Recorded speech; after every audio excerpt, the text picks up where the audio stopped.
بڑا اعزاز کا اور عزت کا لمحہ ہے کہ اللہ تعالیٰ نے اپنی بڑا اعزاز کا اور عزت کا لمحہ ہے کہ اللہ تعالیٰ نے اپنی کمال مہربانی سے آپ سب کو پارلیمنٹ کا ممبر آپ منتخب ہوئے اور آج الحمدللہ پاکستان کی نئی منتخب حکومت کی کابینہ کے ممبر آج آپ بنے ہیں۔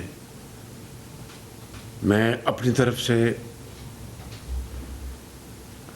اپنی پارٹی کے قائد میاں محمد نواز شریف صاحب کی طرف سے آپ سب کو دل کی گہرائیوں سے مبارکباد پیش کرتا ہوں اور شکریہ ادا کرتا ہوں کہ آپ نے اس ذمہ داری کو قبول کیا اور یہاں پر موجود جو آنریبل ہمارے جو سرکاری افسران ہیں ان کو بھی میں خوش آمدید کہتا ہوں، وہ یہاں پر موجود ہیں۔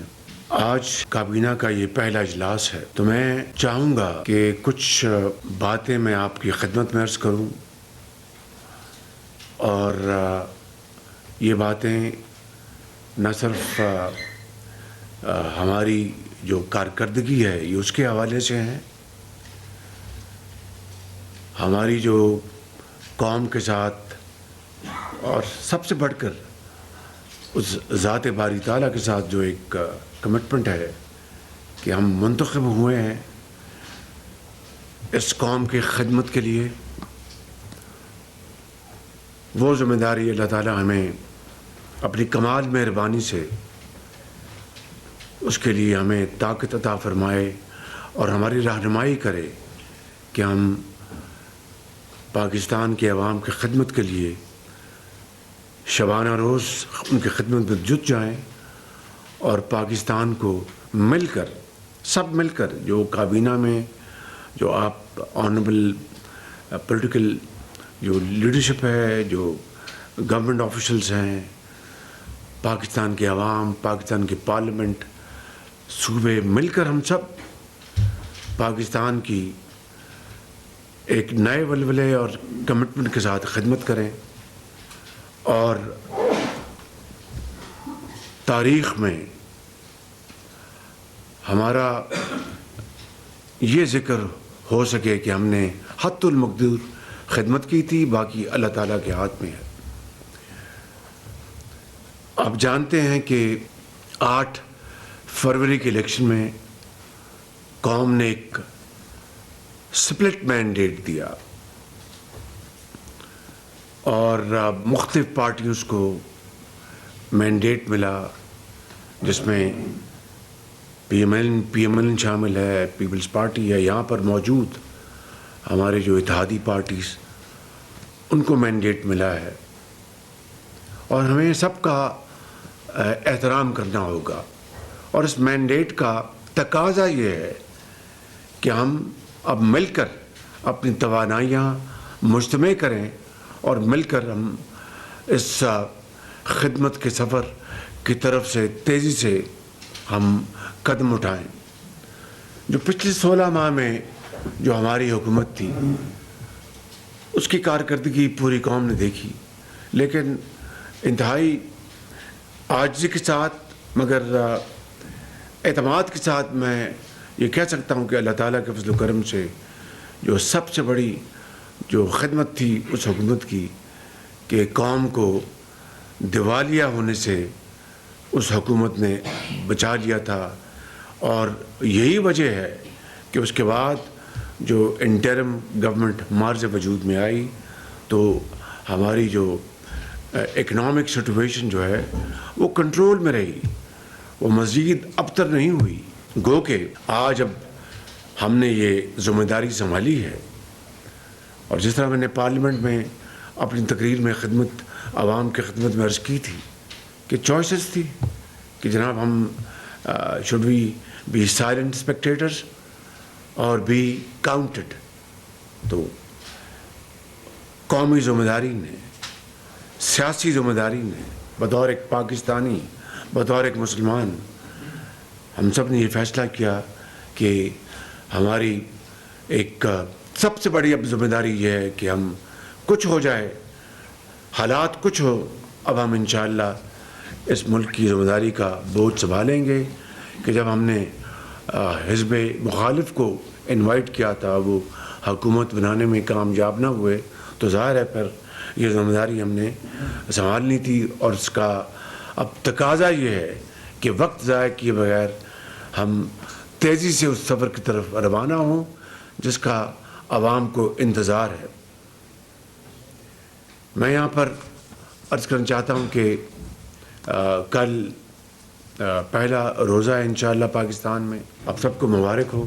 رمضان شریف کا چاند نظر آ گیا اور یہ برکتوں والا مہینہ ہے، اور اللہ تعالیٰ سے ہم پوری قوم یعنی فجر کے وقت بھی، تہجد کے وقت بھی، تراویح کے وقت بھی سر بسجود ہوگی، اور رب تعالیٰ سے ہم اپنی کوتاہیوں اور غلطیوں کی معافی مانگیں گے، اور پاکستان کی خوشحالی و ترقی کے لیے ہم دعائیں کریں گے۔ تو اس رمضان شریف میں جو پیکج جو وفاقی حکومت نے دیا ہے وہ 7 ارب روپے نہیں بلکہ 12 ارب روپے ہے، اور 12 ارب روپے کی تفصیل جو ہے وہ سامنے آ چکی ہے۔ اس میں یوٹیلیٹی سٹورز میں جو اشیاء خرد و نوش جو ہیں ان کی قیمتیں وہ ارزاں قیمتوں میں مہیا ہوں گی دکانوں پر۔ موبائل بھی جو یوٹیلیٹی سٹورز ہیں وہ پچھلے سال بھی ہم نے اس کا اجرا کیا تھا، اس کو دوبارہ اس کو ہم روبہ عمل لا رہے ہیں۔ اس کے علاوہ بیسپ کے ذریعے، بے نظیر انکم سپورٹ پروگرام کے ذریعے اربوں روپے ہم دے رہے ہیں، جو اس کیٹیگری میں جو کروڑوں لوگ جس میں شامل ہیں ان کو بھی اضافی کیش ان کو مہیا کیا جا رہا ہے۔ تو اس طرح یہ 12 ارب روپے کا پیکج یہ انشاءاللہ اب اس کا اجرا ہو چکا ہے۔ اب ہماری ذمہ داری ہے کہ جہاں جہاں یہ یوٹیلیٹی سٹورز ہیں وہاں پر ان کی پوری طرح مانیٹرنگ کی جائے اور انشور کیا جائے کہ عام آدمی کو جو اس کا حقدار ہے ان کو انہی قیمتوں پر وہ اشیاء مہیا ہیں جن کا ان سے وعدہ کیا گیا ہے، اور ان کی جو اویلیبلٹی ہے اس میں کوئی کمی نہ ہو۔ آج میں اس میٹنگ کو صرف چند جو پوائنٹس کے اوپر میں اس کو میں کروں گا۔ سب سے بڑا چیلنج جو ہے اس قوم کو وہ ہے مہنگائی، کہ اس میں ہم کس طرح کمی لا سکتے ہیں، اور اس کی کئی وجوہات ہیں، لیکن حکومت وقت کا ہم وفاق مل کر صوبوں کے ساتھ، صوبائی حکومتوں کے ساتھ، پنجاب، سندھ، بلوچستان، کے پی، گلگت بلتستان، آزاد کشمیر کہ ہم، اور خاص طور پر اس شہر رمضان میں ہم اشیاء کی قیمتوں کو کس طرح مینیج کریں اور کنٹرول کریں، یہ ہمارا سب سے بڑا امتحان ہے اور پہلا ٹیسٹ ہے، یہ پہلا امتحان ہے۔ اس کے لیے میں آپ سب سے گزارش کروں گا کہ اس میں آپ پوری طرح آپ شامل ہو جائیں اور انشور کریں کہ اپنا وفاق کے جو ٹیریٹری ادارے ہیں وہاں پر تو کلیتاً خالصتاً ہماری ذمہ داری ہے، اور وہاں میں بالکل واضح کہنا چاہتا ہوں کہ I will not tolerate any kind of disturbance, کہ پرائسز میں کوئی وہاں پر خرابی ہو، کوئی وہاں پر کوئی اویلیبلٹی کا پرابلم ہو، that I will not tolerate at all. اس کے لیے باقاعدہ مانیٹرنگ کا نظام ہے، اور صوبے کے ساتھ مل کر جو کچھ انٹیریئر منسٹر یہاں پر تشریف فرما ہے، جو کچھ صوبوں کے ساتھ مل کر ہم ان کے ساتھ کر سکتے ہیں، جو بھی ہماری جو کیپیسٹی ان کو مہیا کر سکتے ہیں ہم دیں، تاکہ یہ مل کر ہم انشاءاللہ یہ اشیاء کی قیمتوں کو کنٹرول کر سکیں، اور مہنگائی کے حوالے سے ہمیں پوری کوشش کریں کہ کس طرح غریب آدمی کو ریلیف دلوایا جا سکے۔ اب دیکھیے کہ میں ریپیٹیشن کے بغیر میں کچھ باتیں عرض کرنا چاہتا ہوں کیونکہ بہت تکلیف دہ ہیں۔ کہ ایک طرف جو عام آدمی مہنگائی کے ہاتھوں پس گیا ہے، غریب آدمی غربت کے ہاتھوں مارا گیا ہے، اور دوسری طرف ایک مٹھی بھر اشرافیہ، نہ صرف وہ 80 سے زیادہ بلکہ 90% وسائل کے اوپر وہ اس کی قبضہ ہو، اور ساتھ پھر جو اس کا ایک فرض ہے وہ ادا نہ کرے، تو ایک اسلامی جمہوریہ پاکستان کی جو اسپرٹ ہے اس کے سرین اس کے خلاف ہے اس کے. لہٰذا آج اگر 500 ارب روپے بجلی کے مد میں یا 400 ارب روپے چوری ہوتے ہیں سالانہ، اس میں غریب آدمی کا کیا قصور ہے؟ اور پھر جو بلنگ جو ہے وہ بھی اپنا ملی بھگت سے غریب آدمی کے اوپر اس کا بوجھ ڈال دیا جاتا ہے. اس سے بڑا ظلم اور کیا ہو سکتا ہے؟ اسی طریقے سے آپ دیکھیں کہ جو سبسڈیز دی جا رہی ہیں، ایلیٹ سبسڈی، اشرافیہ کو جو سبسڈی دی جا رہی ہے، اس کا کیا اس کا جواز ہے؟ کوئی اس کا جواز ہے کہ غریب آدمی تو مہنگائی میں پھنس جائے اور ایلیٹ جو کلاس کو سبسڈی ملے؟ یہ میں سمجھتا ہوں کہ اتنا بڑا تفاوت ہے، اتنی بڑی کانٹرڈکشن ہے کہ جتنی جلدی اس کو ہم ختم کریں گے اتنا بھلا اس قوم کا ہوگا. تیسری بات آپ دیکھیں کہ جو سرکولر ڈیٹ ہے، جس کو گردشی قرضہ کہتے ہیں، گیس کا، بجلی کا، اب یہ ملا کے تقریباً 5000 ارب روپے ہے، یعنی 5 کھرب یا 5 ٹریلین روپیز کا تک جا پہنچا ہے. اور اس کے کئی اس کے فیکٹرز ہیں، میں تفصیل میں نہیں جانا چاہتا. صرف ایک بات کروں اور بات آپ کو قریب سے سمجھ آ جائے گی کہ سرکاری ڈومین میں، یعنی سرکاری محکمے میں، یہ جو جینکوز ہے، جینکوز جو کوئی سرکار خالصاً سرکار چلاتی ہے، وہاں پر جنکس ہیں، جنک پلانٹس جو کہ ڈیزل گزلنگ پلانٹس ہیں، اور اس کی جو بجلی وہ بنتی ہے کوئی شاید 60 روپے یا 70 روپے پر یونٹ اس کی لاگت ہے. اس کو اگر بند کر دیں، اس جنگ کو، جو جنکو کے نام پر جنگ ہے، تو آپ کو ایک حد تک آپ وہاں پر اپنے لاسز جو ہیں، نقصانات آپ کم کر لیں گے. مگر بات ہوتی ہے، عمل نہیں ہوتا. کیوں؟ وہ مافیا، وہ ویسٹڈ انٹرسٹ، وہ پیراسائٹس. وگرنہ ایسے پلانٹس، اب بجلی ویسے ہی سرپلس ہے، ہزاروں میگا واٹ بجلی سرپلس ہے.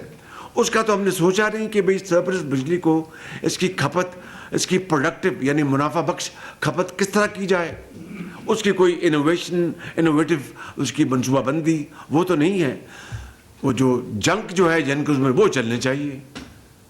اور اس کی سب کو پتہ ہے، یہ ڈیزل مافیا، یہ مشینری کی پرزوں کی خرید و فروخت، اور خدا جانے اور کیا کیا اس میں بلائیں شامل ہیں.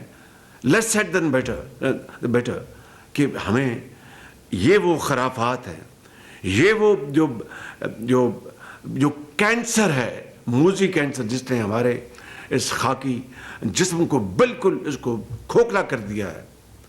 میں اور بھی بے شمار یہاں پر مثالیں دے سکتا ہوں. میں نے پی آئی کی مثال اس دن دی آپ کو، 825 ارب روپے کا قرضہ.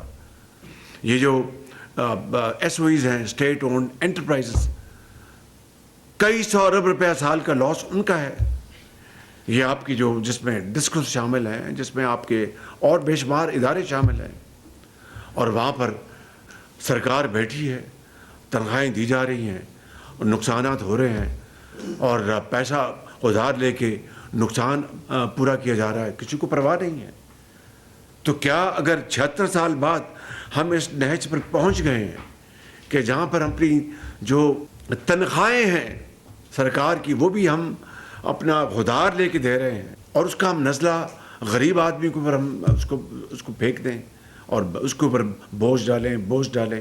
جو ایماندار جو ٹیکس پیئرز ہیں, جو والنٹیرلی جو اپنا کروڑ روپے ارب روپے ادا کرتے ہیں, ان کو اب مزید انہیں کے اوپر ٹیکس لگائے اور ٹیکس بیس نہ بڑھائیں. کل بات ہو رہی تھی کہ جی ریٹیلر کے اوپر اپنا ٹیکس لگانا چاہیے کیونکہ یہ تقاضا کر رہے ہیں انٹرنیشنل ادارے جو بھی ہیں, آپ جانتے ہیں. بھائی ریٹیلر کی بات تو بعد میں آتی ہے, ہول سیلر کہاں گیا؟ یعنی ہول سیلر غائب, اور ریٹیلر کو آپ پکڑیں, ایک دکاندار کو جو بڑی مشکل سے اپنی روزی کماتا ہے, چھوٹا دکاندار, اس کی بات کر رہا ہوں.